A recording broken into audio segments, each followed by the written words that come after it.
이번 영상은 우리 국내 증시가 왜 유독 글로벌적인 증시 상승에도 동참하지 못하고 약한 모습을 보이는가, 우리가 거기에 대해서 한번 살펴보는 국내 증시의 특징, 좀 안 좋은 모습이 될 수가 있겠죠. 그러한 부분에 대해서 살펴보는 시간을 갖도록 하겠습니다.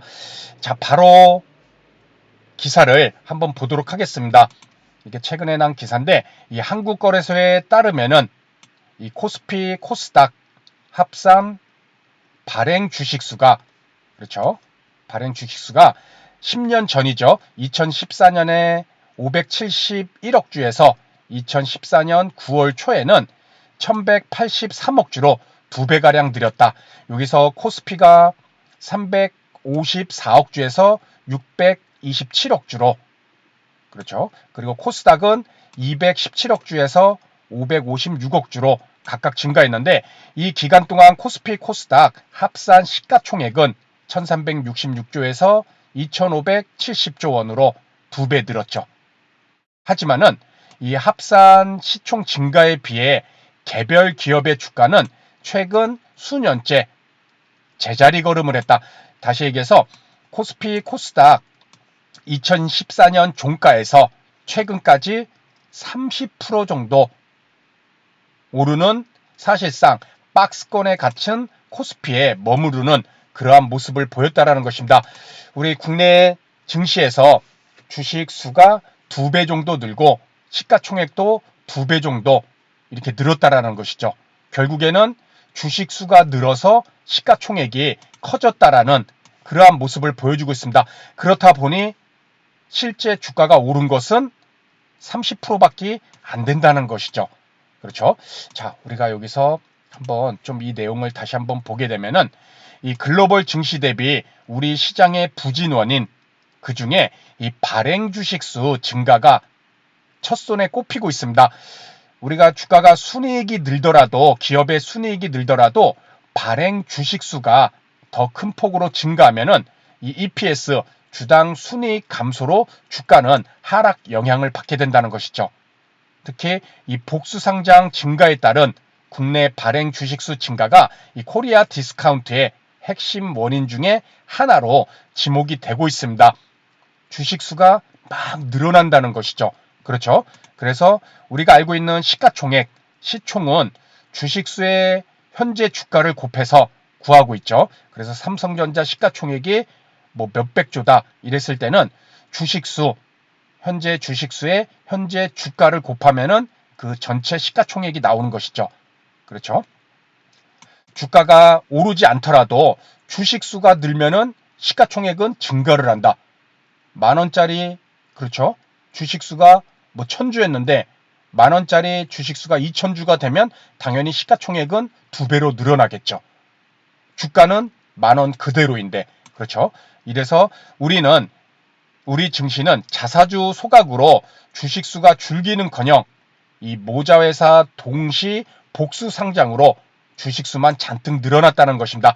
쉽게 얘기해서 조금 시간이 지났지만 예전에 이 LG화학이 상장해 있는 상태에서 LG에너지 솔루션을 또 상장하는 것을 이 모자 동시 상장이라고 하는데, 이 증권사에 따르면은 2021년 말 기준으로 우리나라의 복수상장 비율이 8.5%로 주요 선진국 대비 매우 높은 그러한 상황이랍니다. 그렇죠? 그러니까 하나의 기업이 있는데 거기에 모회사, 그리고 자회사, 뭐 관계회사, 뭐 이런 식으로 붙어 있을 텐데, 그런 관계회사들 중에 특정 회사를 떼어내서 증시에 상장을 시킨다는 것이죠. 그렇게 됐을 때는 당연히 한 기업이 그것들을 다 포함하고 있는 그런 것보다 분할 상장을 통해서 주식수도 늘어나고 시가총액도 늘어나고 실질적으로는 그 기업의 주가는 변동이 없는 상황인데도, 그렇죠? 이런 식으로 기업들이 자신들의 이익만을 위해서 이렇게 주식수를 늘리고 있다는 것이죠. 그리고 국내 유상증자, 그렇죠? 코리아 디스카운트 심화 원인으로 지목이 되고 있다.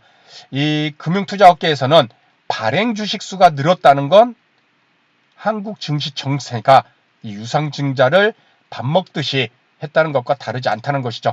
기업이 자신들의 생산 활동을 통해서 수익을 내고 그러한 활동이 정상적으로 운영이 돼야 되는데 수익을 내지 못하고 적자가 쌓이다 보니까는 주식수만 유상증자를 통해서 주식수를 늘려서 그 손실을 메꾸려는, 그래서 돈을 더 발행 주식수를 늘리고 그 주식을 유상증자를 통해서 메우고 있다라는 것이죠.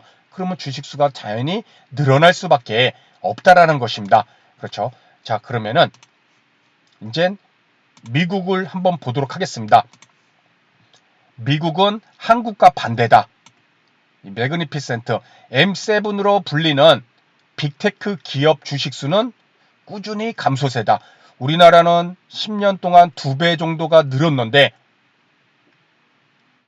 이 M7으로 빌리는 빅테크 기업 주식수는 감소를 하고 있다는 것이죠. 그렇죠? 물론 시총 계산 시 발행 주식수를 기준으로 하는 한국과 달리 미국은 자사주를 차감한 이 유통 주식수를 기준으로 이렇게 삼고 있는데, 여기서 중요한 것은 2014년 M7으로 불리는 뭐 애플, 엔비디아, 알파벳, 메타플레스, 페이스북이죠. 테슬라 등 이 M7 합산 유통 주식수가 852억 주였습니다. 그런데 10년 후인 올해 9월 3일 기준으로 이 M7 유통 주식수는 756억 주로 10년 전보다 11%가 오히려 줄었다라는 것이죠. 우리나라는 코스피 코스닥이 2배 정도 주식수가 늘어났음에도 미국은 이 M7들은 11% 오히려 줄었다. 그렇죠? 왜냐하면은 미국 상장사는 자사주 매입에 그치지 않고 소각에 적극적이다. 그렇죠? 주주 입장에서는 당연히 더 자사주를 소각하는 쪽이겠죠. 그냥 흉내내는 자사주를 매입만 하는 거기에 그치게 된다면은 이 이미 사둔 자사주를 시장에 다시 매각할 수 있는 이런 우려하는 이런 오백 리스크가 있다는 것이 그렇죠. 하지만 아예 자사주를 소각해버리면은 주식수가 완전히 감소가 하기 때문에 이런 주당 가치는 더 높아진다.